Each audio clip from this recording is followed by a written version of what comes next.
Buenos días, el día de hoy nos encontramos con el doctor Luis Ernesto Escudero Velando, es experto en fertilidad en la clínica Inmarter.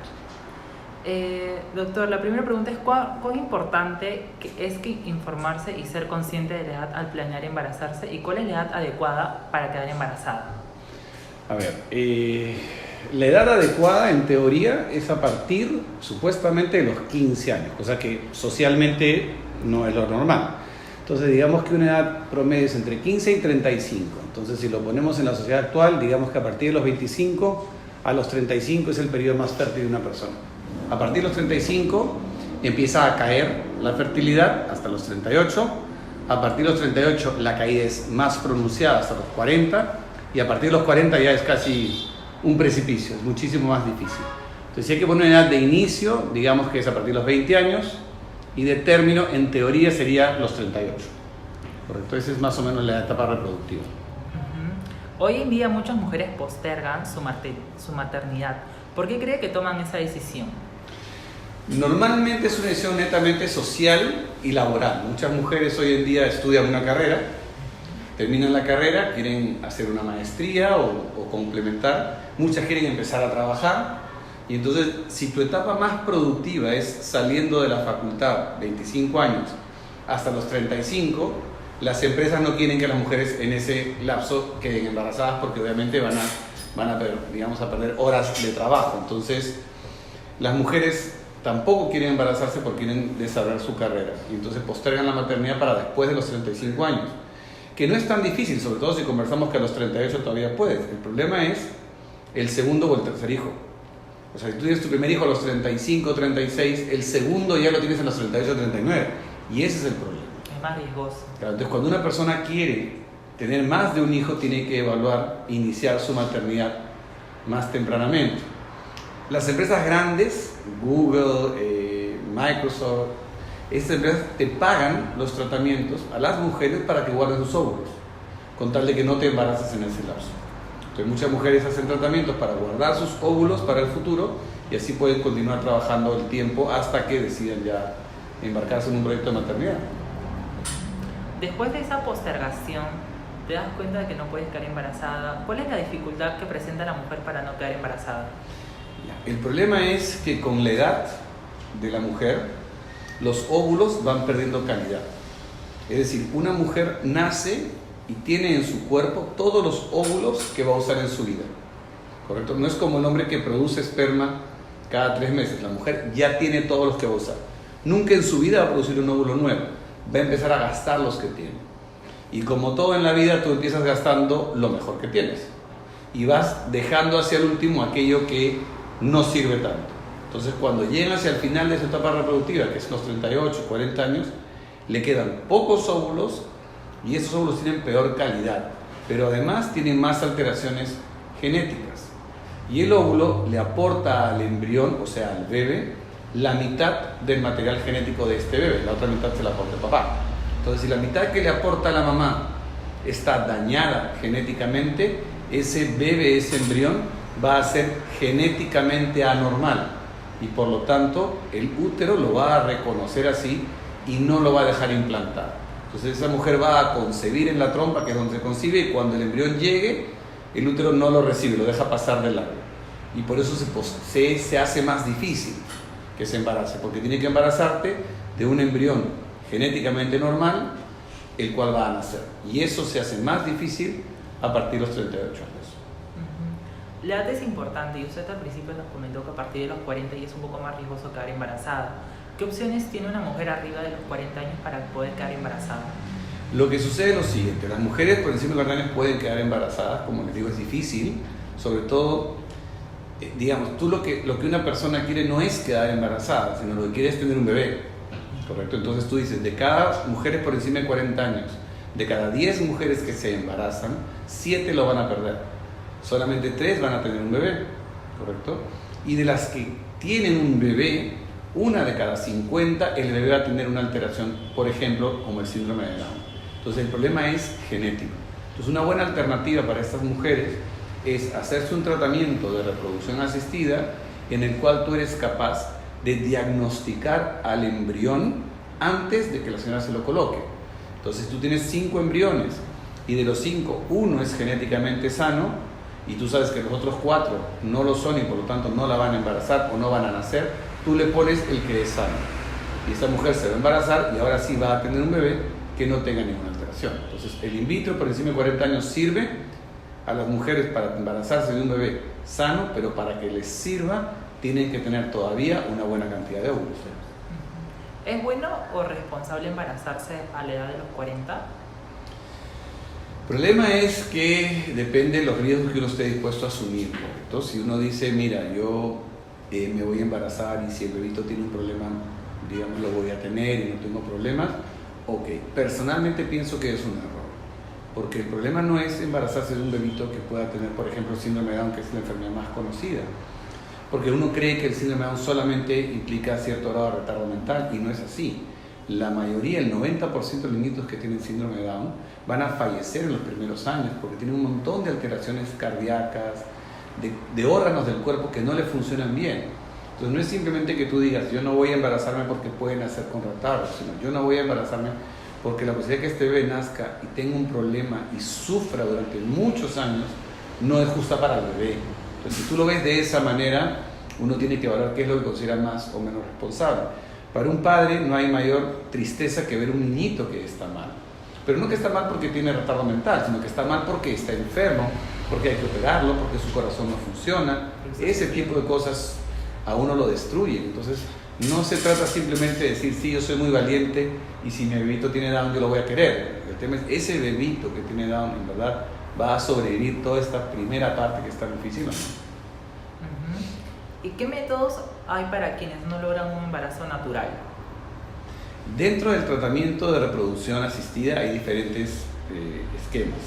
Se abarcan básicamente en 2 grandes rubros. Se llaman tratamientos de baja complejidad, es decir, tratamientos fáciles de hacer, y de alta complejidad, que son los tratamientos más complicados que requieren ya de un laboratorio especializado. Los de baja complejidad son básicamente mujeres, por ejemplo, que no ovulan, y entonces tú le das una medicación para que ovule y le vas haciendo un seguimiento ecográfico y dices, ya, hoy día estás ovulando, hoy ten relaciones sexuales y esa mujer queda embarazada porque su problema era simplemente no ovular.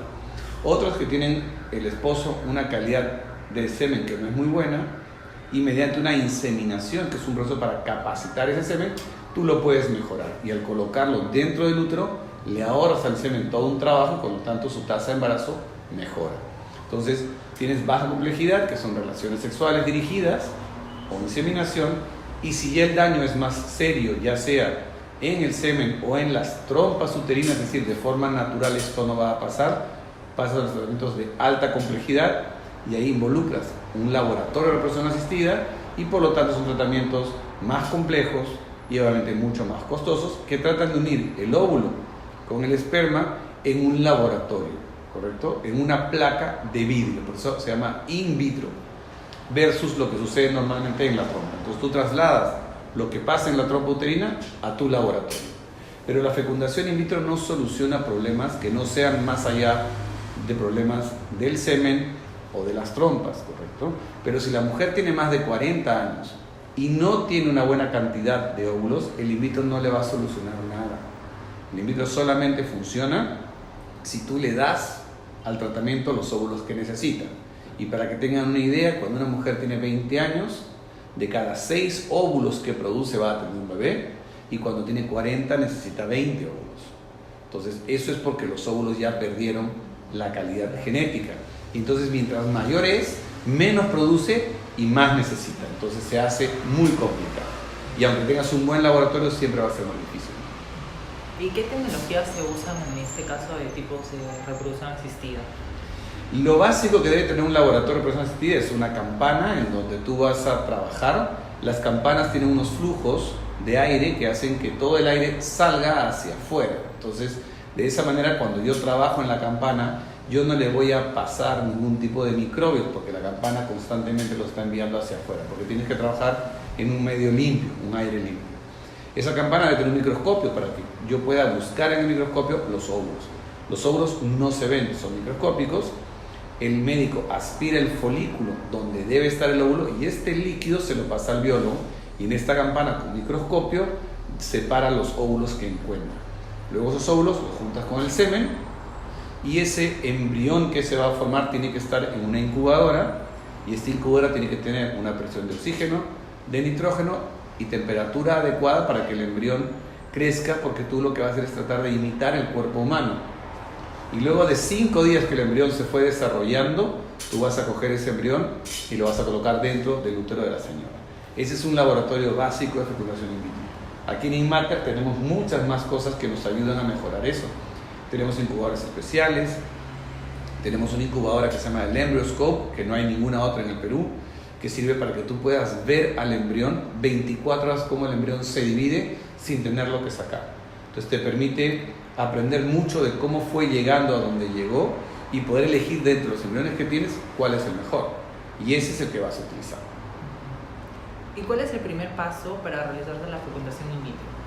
Lo primero que uno debe hacer es evaluar a la mujer en lo que se llama la reserva ovárica, es decir, cómo está ella en su cantidad de óvulos, y luego evaluar al hombre en lo que es todas las muestras del semen, para saber si esa muestra de semen verdaderamente tiene o no las características indicadas. Dentro de la muestra del semen tú puedes ver la cantidad, la movilidad, la normalidad del esperma, y también puedes ver la carga genética del esperma. Un esperma que tiene una carga genética adecuada va a funcionar bien, y uno que la tiene anormal, existe la posibilidad que siendo anormal igual ingrese al óvulo y por lo tanto genere un embrión anormal. Y en esos casos uno, si sabe que el semen tiene alteraciones en su ADN, es bueno que también estudie el embrión para saber que está sano. Y acá es bien importante establecer que cuando uno se refiere a un embrión sano, no nos estamos refiriendo que tenga un embrión con una alteración como el Down y que tú digas, no, este no es sano, sino nos referimos a un embrión que no va a implantar, un embrión que tiene muchas alteraciones genéticas, no va a embarazar, y si embaraza se va a abortar. Entonces no es justo que una persona que viene a recibir un tratamiento, tú le pongas un embrión que no la va a embarazar, porque esa mujer se va a ir a su casa durante 12 días a esperar su prueba de embarazo, que es la etapa más difícil en un tratamiento, la espera hasta el resultado, cuando se fue con un embrión que de ninguna manera iba a ser positivo. Entonces, en verdad, si tú puedes evitar a una pareja pasar por esta espera innecesaria, es bueno. Entonces, cuando hablamos de sanos o enfermos, no hablamos de embriones que puedan nacer mal, sino más bien de aquellos que no embarazan o que se van a abortar. Y si aún así el cuerpo no responde, ¿existen algunas otras alternativas para embarazarse? Sí, por ejemplo, hay mujeres que por la edad ya no tienen óvulos, o pacientes que han sido sometidas a tratamientos para cáncer, por ejemplo. En este caso, estas mujeres requieren de la donación de un óvulo. Y así como el hombre que no tiene un esperma adecuado requiere de un donante de esperma, la mujer que no tiene óvulos adecuados requiere una donante de óvulos. Y entonces la donante de óvulos es una tercera persona que dona los óvulos a la institución se los asigna a una paciente. Importante es ahí ver las características físicas de la paciente para que sean similares a las de la donante, y esos óvulos se juntan con el semen del esposo de la señora y el embrión resultante se le coloca a la paciente. Entonces ella se embaraza de un embrión que tiene el semen de su marido y un óvulo que es donado y que debe ser anónimo para no generar ningún tipo de problema psicológico a nivel de la pareja. Emocionalmente, ¿cuán difícil es para la mujer someterse a este tratamiento? Y aparte de ello, ¿es necesario realizar un seguimiento psicológico a las mujeres que se realizan la fecundación in vitro? En principio se pensaba que no, pero la verdad es que para una persona venir a un centro de reproducción, no solo la mujer sino la pareja, ya es un evento complejo, porque no es una pareja que esté enferma. Entonces no están yendo al médico porque tienen una enfermedad. Están yendo al médico porque no consiguen embarazarse, y a veces eso se ve como una frustración, como yo no he podido cumplir con mi labor que era tener hijos. Entonces eso genera así un trastorno interior, y muchas veces tratan de definir quién es un poco el responsable. Entonces nuestra labor como médicos es siempre dejar establecido que el problema de fertilidad es un problema de pareja y que no hay ninguno que tenga la culpa, ¿correcto? Aunque exista uno que esté francamente dañado y el otro no, siempre hay que hacerlo ver como un problema de pareja para que sea una responsabilidad compartida, por decirlo así. Y luego nosotros trabajamos con un departamento de psicología dentro de la institución que se trata justamente de asesorar a nuestros pacientes tanto en sus niveles de ansiedad como en la forma que tienen que controlar esta espera para que la lleven de una manera mejor y que este problema no termine por afectar su vida familiar, que a veces es otra de las cosas que pasan. No todos los cuerpos de las mujeres reaccionan de la misma forma al mismo proceso. ¿Cuál es el tiempo estimado de duración de este proceso, de la fecundación in vitro? Una fecundación in vitro suele durar, digamos, desde la regla, que es cuando se comienza la estimulación del ovario, que es la primera parte, entre 10 y 15 días. Yo diría que bastante estables son todas las personas en ese tiempo. El problema es que luego de los 15 días que tú extraigas los óvulos, van a haber pacientes que produjeron muchos óvulos y por lo tanto van a estar físicamente muy afectadas, están hinchadas, están con dolor, es un tema bastante fastidioso, y otras que producen muy poquitos y que en verdad al día siguiente pueden ir a trabajar sin ningún problema. Entonces, dependiendo de la respuesta de una paciente, cuál va a ser el seguimiento posterior respecto de físicamente cómo se van a sentir. Pero se puede decir que luego de una semana, luego de 3 semanas de comenzado el tratamiento, ya todas las pacientes están recuperadas. En el Perú, la infertilidad no está dentro de la política de salud pública, no está considerada. Ni va a estar jamás. Por ello, muchas mujeres desisten a la posibilidad de ser mamás porque no cuentan con los medios para someterse a un proceso de fecundación in vitro. ¿Cuán costoso es este tratamiento? Claro, el problema con la fecundación in vitro es que la verdad es que hay muchos laboratorios, pero todos están ubicados generalmente en centros privados como puede ser este. Y generalmente los centros privados que funcionan bien han invertido una cantidad importante de dinero en hacer un laboratorio y por lo tanto cobran caro en hacer un tratamiento. Entonces, claro, un tratamiento in vitro puede costarte desde $3.500 hasta $6.000. En provincias, por ejemplo, cuesta $5.000 un tratamiento promedio. Entonces, si tú lo bajas a $3.500, sigue siendo tremendamente costoso para una persona de nivel socioeconómico E, D y C, que también tienen problemas. Entonces, claro, las políticas de salud deberían estar encaminadas a ofrecer el in vitro de manera masiva, pero para el Estado no es un buen negocio que la gente se embarace, porque si tú lo ves que la natalidad en el Perú es por encima de 2.3, es decir, más de 2 niños por familia, que es considerado un rango normal. En otros países como España, donde bajó la natalidad muchísimo a 1.2, entonces sí, el Estado promovía que la gente se haga tratamientos y los pagaba porque necesita habitantes. El Perú, digamos que nos sobran, entonces las políticas son más hacia la esterilización, el hecho de que las mujeres se cuiden a que tengan más hijos. Entonces, como el porcentaje de parejas infértiles es del 10 al 15%, entonces se considera todavía como algo muy reducido y el Estado no ejerce políticas orientadas, y menos en este país donde no existe una ley, no hay una ley de reproducción. Entonces tú no tienes una ley de reproducción, tú no tienes cómo medir todos los factores que afectan la reproducción, no vas a tener cómo brindar una solución. Entonces, tiene que empezar por salir una ley, luego empezar con políticas sencillas. Hay hospitales como el AISA, como el San Bartolomé, donde se hacen tratamientos de reproducción asistida, pero son de baja complejidad. Lo que comentábamos al inicio, que son los baratos. Pero cuando ya requieren un tratamiento de alta complejidad, solamente la Maternidad de Lima lo ofrece como parte de un proyecto social.